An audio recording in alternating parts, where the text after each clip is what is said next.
puissance, feu, puissance, feu, puissance, feu. Bonjour, peuple du chemin du ciel. Je suis la sœur Eboulé Ghislaine d'Italie. Avant de présenter cette vidéo, j'aimerais faire un petit chant au Dieu de Papa Florian. Il a redonné la vie à mon âme, après tant d'années de souffrance.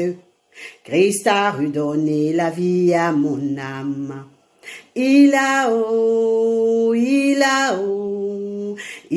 redonné la vie à mon âme, après tant d'années de souffrance. Christ a redonné la vie à mon âme. Si, papa, je dis merci à ton Dieu, parce que ton Dieu m'a redonné la joie et l'espoir de vivre. Parce que m'accrochant à lui, je peux jour pour jour aller de l'avant. Aller de l'avant jour pour jour. Papa, je fais cette petite vidéo-là pour demander pardon à ton Dieu. De me repentir dans le sens que j'ai commis une faute de ne pas respecter une recommandation qu'il m'a donnée. Oui.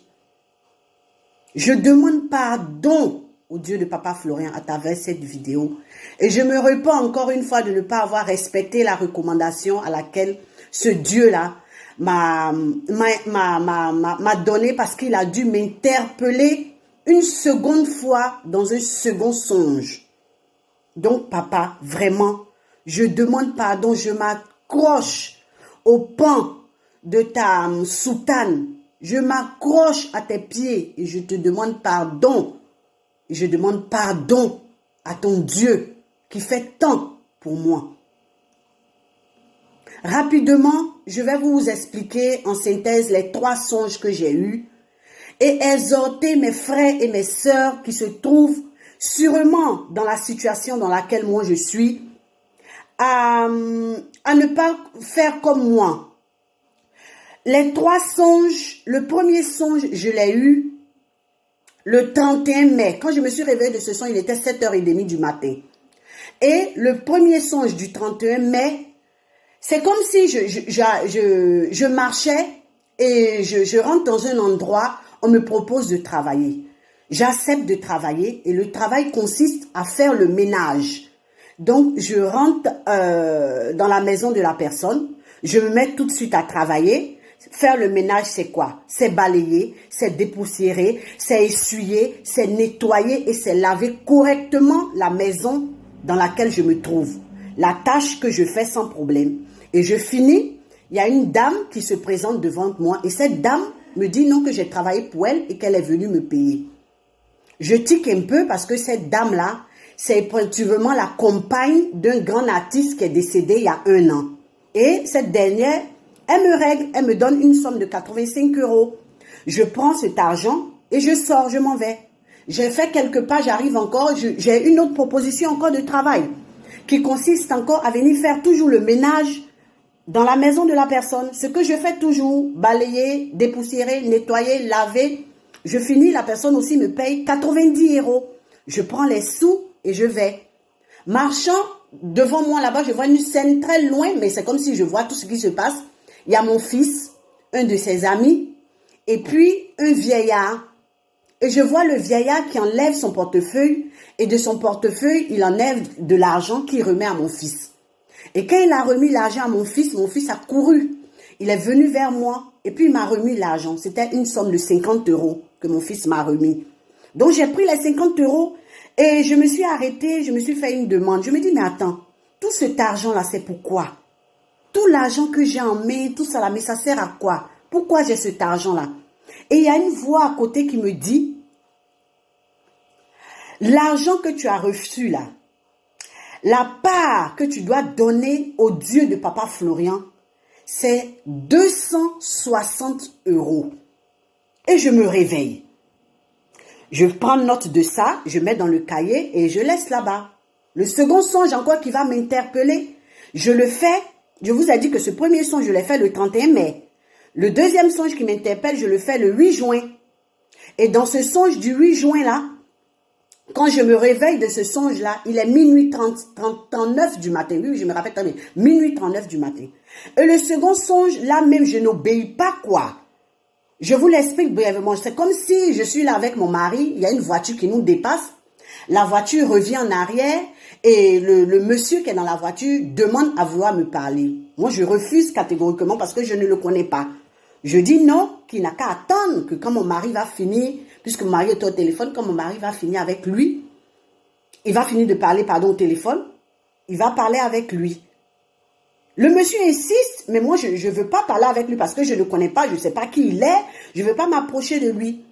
Dans le même sens, je suis interpellée par une de mes tantes qui me demande de partir écouter effectivement ce que le monsieur a à me dire. Ce que je refuse encore catégoriquement. Et là même, je quitte la scène, je rentre à la maison. Et je rentre à la maison, je prends mon fils de 5 ans, je l'emmène à la douche, je lui fais le bain, je le lave correctement, je le dépose. Ensuite, moi, je vais pour aller faire moi mon bain. Mais chose bizarre, dans le seau dans lequel moi je me lave, il y avait la serviette de papa Florian et il y avait un petit bol là que je prenais pour me rincer. Donc, je me suis lavée, je me suis rincée et mon mari est rentré dans la douche. Il rentre dans la douche, il m'interpelle en me disant non que moi je dois suivre le monsieur qui avait voulu me parler au dehors et puis j'ai refusé. Donc, moi je lui ai dit non, je ne vais pas le suivre aujourd'hui, je ne vais pas le suivre demain. Tu ne peux pas m'obliger à suivre quelqu'un que je ne connais pas. Pendant que moi je suis en train de refuser, c'est-à-dire que de désobéir à mon mari, de discuter avec lui. Mon mari sort de la douche et tout d'un coup, voilà le monsieur qui ouvre la fenêtre de la douche et qui apparaît. Donc moi je cours, je vais appeler mon mari pour lui dire, écoute, voilà, le monsieur là, il est là. Donc tu vas venir, tu vas discuter avec lui et tu vas lui dire que moi, ta femme, je refuse de le suivre parce que je ne le connais pas, je ne sais pas qui il est et je ne connais pas ses intentions vis-à-vis de moi. Donc, je mets mon mari dans la douche et puis moi je sors. Et le monsieur en fait qui prend la parole et qui dit voilà, puisque ta femme refuse de vouloir dialoguer avec moi, moi je vais parler et je suis sûre qu'elle sera derrière la porte là. Et elle va oreiller, elle va entendre ce que j'ai à te dire. Effectivement, le monsieur fait une révélation qu'il donne à mon mari. Donc moi, maintenant, je rentre maintenant en connaissance de la révélation que le monsieur donne à mon mari. Et puis je me réveille. Je suis un peu intriguée, je panique un peu, je suis vraiment dans tous mes états parce que cette révélation-là, elle est vraiment une révélation tosta, comme les Italiens le disent. Tosta, c'est-à-dire qu'elle est vraiment grosse. Et je fais parvenir cette révélation-là à papa Peggy. Voilà. Et ça, c'est le deuxième songe. Maintenant, le deuxième songe dans lequel je ne respecte pas, je n'obéis pas parce qu'on me demande d'aller faire et je ne fais pas. Le samedi 13 juin, lors du culte, papa Peggy et papa Fulgence font une petite émission comme ils le font là, où ils donnent le titre de la cérémonie qui doit se faire dans 2 semaines. J'entends le titre, je tombe à la renverse. L'obéissance vaut mieux que les sacrifices. Je dis, tiens, le rêve du 8. Les gens m'ont demandé d'aller parler à ce monsieur, j'ai pas voulu écouter. J'ai pas voulu écouter. Et papa Fulgence nous dit ensuite comment la cérémonie doit se passer. Le bain avec l'eau. Je me rends compte que dans le songe, je faisais le bain et après, le monsieur est venu faire la réunion. Donc j'étais perplexe, j'étais couché là, je dis, mais attends. Qu'est-ce qui se passe? Qu'est-ce qui se passe? Donc, je suis restée dans ma perplexité, comme ça, à me morfondre. Bon, j'ai pris mon mal en patience. Et maintenant, le lundi 29 juin, qui est la semaine même de la cérémonie, voilà que je fais encore un songe. Quand je sors de ce songe-là, il est matin. Il est encore 7 heures du matin. Et dans ce songe-là, maintenant, c'est moi maintenant qui suis fâchée. Je suis fâchée, je me plains. Non, je suis fatiguée. Trop, c'est trop. Moi, je ne peux plus rester dans une situation de la sorte. Il faut que j'aille voir papa. Il faut que j'aille parler à papa Florian parce que trop, c'est trop. Donc, je suis fâchée, je sors de ma maison, je parle. Je me lamente et je vais à la chambre haute. J'arrive à la chambre haute, je rentre. Je reste à l'entrée là. Et voilà papa qui est en train de faire la prédication. Papa au pupitre là-bas, c'est papa même qui est en train de faire la prédication. Et papa me dit, me fait signe d'avancer. Donc, j'avance. Arrivé à un certain niveau, papa se déplace du pupitre et puis il vient vers moi. Il me regarde. Moi aussi, je le regarde. Et papa me dit, ma fille, il y a longtemps que tu ne fais pas d'offrande. Il y a longtemps que tu ne fais pas de dîme. Même si tu gagnes peu. Et ça m'a fait choquer un peu quand je me suis réveillée. Parce que papa Florian m'a dit, même si tu gagnes peu. Donc, comme il y a longtemps, tu ne me fais pas d'offrande. Il y a longtemps, tu ne fais pas ta dîme. L'offrande que tu dois venir déposer à mes pieds pour la cérémonie, c'est un mouton blanc. Et moi-même, j'ai regardé papa, j'ai ouvert mes yeux et puis j'ai répété, mouton blanc. Et puis je me suis réveillée. J'étais apeurée. J'étais dans tous les états, je tournais là. J'ai sauté sur mon téléphone. J'ai pris mon téléphone et puis j'ai tapé sur Google. J'ai dit prix d'un mouton dans la ville où je me trouve, puisqu'on est en Europe. J'ai dit prix d'un mouton ou de la ville où je me trouve. Papa, je tape. Le prix qui me sort, 260 €. Les 260 € du songe du 31 mai où j'étais allé travailler et que j'avais récupéré l'argent et l'ange m'a dit, voilà ce que tu dois donner au Dieu de papa Florian. Voilà que la même somme d'argent revient encore dans le songe que je fais le 29 juin. Donc ça veut dire que papa Florian m'a interpellé. Il a agi encore pour me dire, tu n'as pas suivi la première recommandation, je reviens. Pourtant, moi, à mon tour, j'étais fâchée. J'étais fâchée. J'ai dit, je vais voir papa Florian passer trop cette heure. Vous voyez, nous, on ne respecte pas. On ne respecte pas ce que Dieu nous demande de faire. Mais à notre tour, on se fâche. Et je passe par cette recommandation-là, par cette interpellation que le Dieu de papa Florian m'a fait. D'abord, comme je l'ai dit au début, je lui demande pardon. Je me mets à ses pieds, à genoux à ses pieds. Dieu de papa Florian, je te demande pardon. Je te demande pardon. J'attrape la soutane de ton grand serviteur, papa Florian. Je m'accroche à la soutane de papa Florian pour te demander pardon. Encore une fois, Dieu de papa Florian.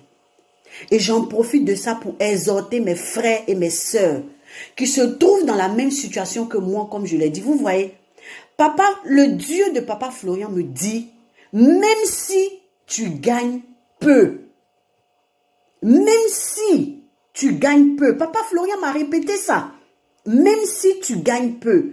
Et ça m'a tout de suite fait penser à la scène dans le temple où la veuve, elle était allée déposer 3 pièces d'argent.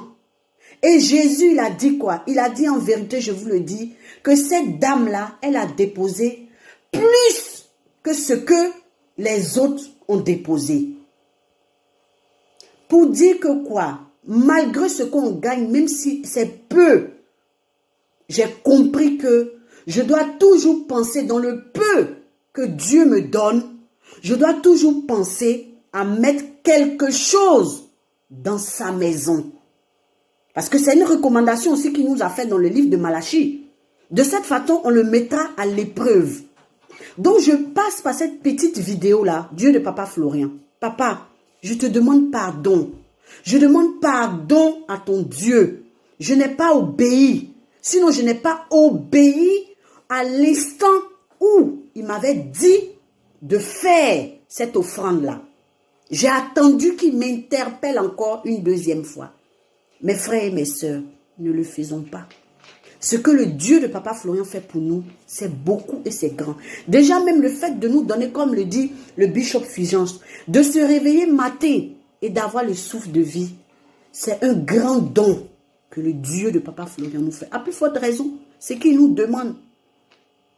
Je reviens encore, il a dit, même si tu gagnes peu, donc mes frères et mes sœurs, même si on gagne 50, même si on gagne 25, même si on gagne 100 francs, on n'a qu'à penser à mettre quelque chose dans la maison du Dieu de Papa Florian. Oui, on n'a qu'à penser à lui faire des offrandes et des dîmes. Parce que l'interpellation vient de là. L'interpellation vient de là. Depuis la cérémonie, on est dans le mois de la cérémonie. Vous voyez, tous les songes qui viennent et qui reviennent, qui viennent et qui reviennent, sont fortement mis, l'accent est fortement mis sur les dîmes et sur les offrandes. Donc, papa, vraiment, je te demande pardon.